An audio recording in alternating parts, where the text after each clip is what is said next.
The Lexus RX has always been the solid choice for those looking for a luxury Japanese SUV. It's available with 2 powertrains and as a 2-row or 3-row configuration. But the Infiniti QX60 is all new for the 2022 model year, and it's trying really hard to go up head-to-head against the Lexus RX. So, can it succeed? And between these two, which one is best? Let's go for a drive and find out.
Starting things off in the Lexus, you have 2 powertrain options. You can get a 3.5-liter V6 with or without a hybrid assist. This particular RX is the 450h, so it does have the hybrid powertrain. The total system output is 308 horsepower and 247 pound-feet of torque. That is a little bit more power than you get in the QX60, but it's less torque. And that's what's really surprising me about this RX450h. With electric motors, you get all of their torque pretty much instantly. However, in this one, it doesn't quite give you that push you to the back of the seat feeling. I'm not saying that it's slow, because as soon as you put your foot down, it just accelerates. It never feels like as though it's struggling to overtake another vehicle or merge onto a highway. But you just don't really get that feeling of getting pushed into the back of your seat. Now, a while back, I did drive the Toyota Highlander, which didn't have the hybrid powertrain. It was just a V6. And this RX shares a lot of its components with the Toyota Highlander, the RX350, I should say specifically, including that engine. And that engine produces 295 horsepower and 268 pound-feet of torque. So less power than this, but more torque. And in that one, the engine does give you that push you to the back of the seat feeling. So again, I'm not saying that this RX450h is slow. It isn't. It's just that you're not gonna get that sporty feeling coming from it, which is okay, because this one was not meant to be sporty. It's not an RXF. Can you imagine that? A V8 engine under the hood of the RX? That'd be something. In the Infiniti QX60, you get the exact same engine as in the Lexus RX, minus the hybrid powertrain, of course. It is also a 3.5-liter V6, naturally aspirated, and it produces 295 horsepower and 270 pound-feet of torque. That is pretty much identical to the non-hybrid version of the Lexus RX350. However, unlike the RX450h, this engine feels a little bit more energetic. So whenever you put your foot down, you do get that feeling of getting pushed into the back of your seat, but it's still a very gradual acceleration. There's enough torque down low in the RPM range, so you don't really need to rev it past 3,000 RPMs when you're merging onto a highway or overtaking a semi-trailer, for example.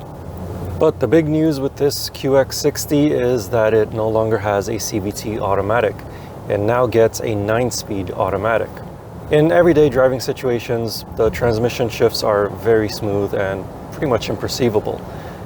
However, if you decide to be a little bit more enthusiastic with your driving style, it's not really the fastest reacting automatic transmission out there. Even if you take over shifting duties with the steering wheel mounted paddle shifters, there's a bit of a delay in them. But at least this transmission does feel a little bit more sprightly and alive compared to the CVT that was in the previous generation of the QX60. Another big selling point of the QX60 is its tow rating. When properly equipped, it can haul up to 6,000 pounds, whereas the RX450h can only tow up to 3,500 pounds. But when you're not towing or hauling stuff and you want to get the most mileage out of a tank of gas, it of course is the Lexus that shines. With the hybrid powertrain, it is rated for 7.5 liters per 100 kilometers in a city and 8.4 liters per 100 kilometers on a highway. Yes, the RX450h does get better fuel economy in a city rather than on a highway. That's because the hybrid system does not let the SUV run on electricity alone at higher speeds. Every time that I drove the RX450h on a highway, I never saw the little green EV icon light up telling me that it was driving on electricity. However, in a city environment at slower speeds, the RX450h runs on electricity quite often. The 2022 Infiniti QX60, on the other hand, is rated for 11.9 liters per 100 kilometers in a city and 9.5 liters per 100 kilometers on a highway. However, those numbers are not far off from the non-hybrid version of the Lexus RX.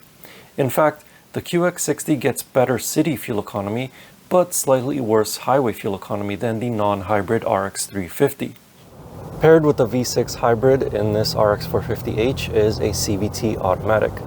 Now this transmission doesn't try to fool you into thinking it's something else because it just isn't. It behaves like a traditional CVT.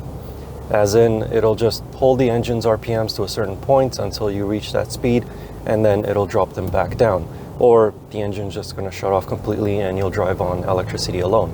Which, by the way, the transition from the engine to electricity or vice versa is very smooth. It is pretty much seamless. Now you can put the RX450h into the sport drive mode. The throttle response will improve, but you're still not going to get that feeling of getting pushed to the back of your seat like I mentioned earlier. However, you are going to get a few virtual gears to fool around with, and you can control them with the steering wheel mounted paddle shifters. Not quite the best, but at least you have a little bit of control. And finally, as for the driving dynamics of the RX450h, it's not really meant to be a sporty SUV. The steering is very light and there's pretty much no feedback through the steering wheel onto your fingertips. And even though the RX450h did receive slightly updated suspension for the 2020 model year to limit a little bit more of the body roll, if you toss it hard into a corner, you'll still really notice quite a lot of body roll. But you know what? Like I said earlier, this is not meant to be an RXF.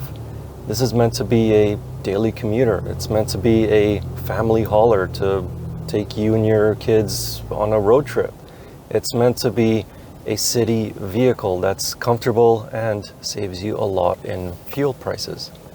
Around twists and turns, this new generation of the QX60 is much better to drive than the previous generation. It's also a little bit better to drive than the RX450h. Steering weight is a little bit more firm than in the RX450h, and so is the suspension. It limits a little bit more of the body roll through the corners. But if you are looking for the most sportiest three-row SUV in this segment, then the Mazda CX-9 and Acura MDX are still your best bets. Check them out up here if you're interested. This QX60 is far better than the previous generation in terms of the whole driving dynamics, but it's not quite as comfortable as the RX450h.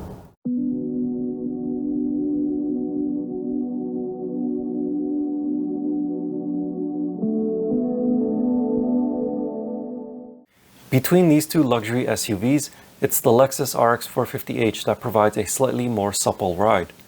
The suspension takes the edge off sharp, quick bumps and potholes that you may drive over. The ride in the QX60 is by no means uncomfortable, but compared to the RX450h, it is noticeably firmer. A few more of the shunts from hitting a pothole get translated into the cabin and into your bum. Okay, now let's look at the interiors of these two cars, and starting things off with the Infiniti QX60. Wow, it looks incredible in here. All the leather that's across the center console, on the dashboard, across the door panels, it just all looks fantastic and it feels soft and really delicate. Of course, the seats themselves are very comfortable as well. Infiniti calls them zero gravity, same as Nissan, because they are Infiniti Nissan seats, and these particular ones are also massaging. In terms of actual space in here, well, I am 6'4", and legroom is not an issue. Headroom, I got miles of it. In fact, I actually had to raise my seat up so that I can see or get a better visibility over the front dashboard. In the Lexus RX450h, the interior still feels luxurious, but there are quite a lot of buttons, which I'm not complaining about because I love physical buttons. Here in this QX60, all the climate controls are capacitive touch, which I'm not a fan of, but at least these do have haptic feedback. You do have some physical buttons for the infotainment system and a rotary knob if you want to control it that way, but it is also a touch screen. In terms of space in the Lexus, legroom is okay for someone of my height, but headroom is a little bit tighter than in the Infiniti. And with that, let's go check out the second rows now. In the back of the Lexus RX450h, on paper it's supposed to have more rear legroom than the Infiniti QX60. However, in reality, sitting behind my driving position, as you can see, my knees they're not squished, but they are touching against the back of the front seat.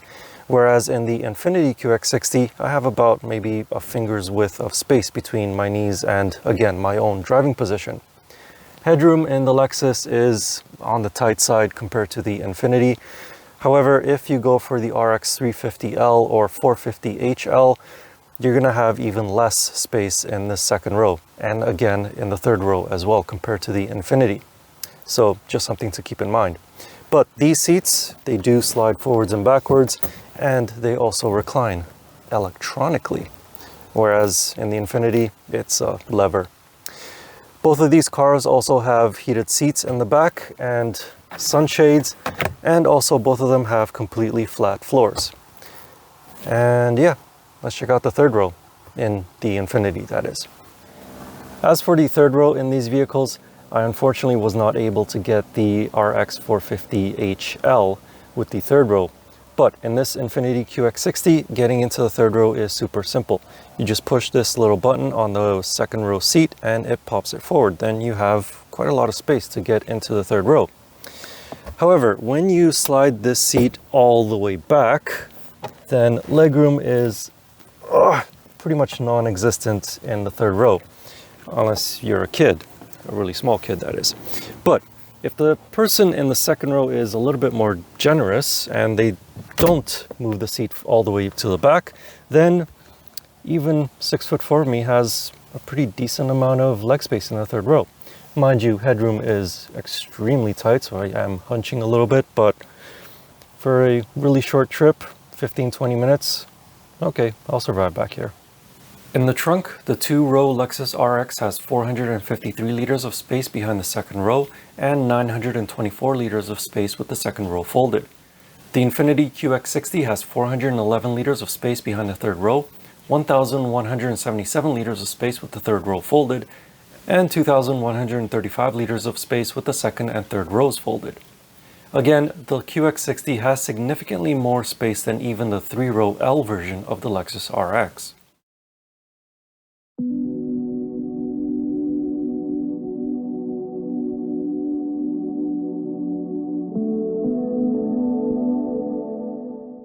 In terms of pricing, the 2022 Lexus RX450h starts at $60,250 Canadian, with this demo vehicle being equipped to $74,300 Canadian.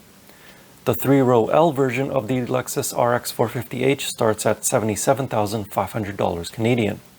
By comparison, the 2022 Infiniti QX60 starts at a smidge under $55,000 Canadian, with this sensory trim level costing $65,745 as equipped. One thing to note, here in Canada, all-wheel drive is standard on the Infiniti QX60. It is optional in the United States. For the money, both luxury SUVs have similar features such as panoramic sunroofs, power liftgates, head-up displays, heated and ventilated front seats, wireless phone charging pads, and so on. But there are a few differences. The Lexus has power reclining second row seats, whereas the QX60 only has manually adjustable seats. But the Infiniti can be equipped with the aforementioned massaging front seats and a rear camera mirror. Just a small note on those massaging seats though, the massage feature is basically just a pulsating lumbar support, so don't expect a full body massage. In terms of safety, the Lexus RX received a top safety pick from the IIHS, but the headlights were only rated as poor or acceptable depending on the trim level. This is the reason why it was not given a top safety pick plus. Unfortunately, the IIHS has not yet tested the new QX60 at the time of filming this video. And finally, the warranty for the RX450h is 4 years or 60,000 kilometers new vehicle, 6 years or 110,000 kilometers powertrain, and an 8-year or 160,000 kilometer hybrid component warranty. The 2022 Infiniti QX60 has the same powertrain warranty, but a slightly longer new vehicle warranty. It is also 4 years, but the mileage is 100,000 kilometers instead of 60,000 kilometers. So in the end, although the Lexus RX450h is starting to show its age just a little bit on the inside, it still is a very solid choice for families. Like I said at the start of the video, it's available with multiple powertrains, 2- and 3-row configuration. The interior is still luxurious and very comfortable. Plus, at the end of the day, it's a Toyota underneath, so it'll be very dependable and it'll probably hold its value really well. The Infiniti QX60 is a huge improvement over the previous generation. Not only does it drive a heck of a lot better, but just look at it. I think it looks absolutely fantastic. Plus, that interior is very comfortable and much more spacious. However, Infiniti/Nissan need to work on a hybrid powertrain and offer it in this QX60 because gas prices right now are getting astronomical, basically. They are just outrageously expensive. Or, at the very least, beat Lexus to a full EV option. So, between these two, which one would I pick? In my opinion, I'm leaning more towards the QX60. However, because gas prices are so high right now, I really don't want to pay for the thirst of this V6, and I'd rather get the hybrid version of the Lexus RX. But that's just my opinion. What's yours? Let me know in the comments. And if you want to know more about either of these two SUVs, I wrote a more detailed comparison review of them over on my website. You can find that link in the video description or click on the pop-up banner up there. And as always, I will see you in the next car or truck or most likely another pair of SUVs. Anyway, thank you for watching. Please like and subscribe, and see you in the next video.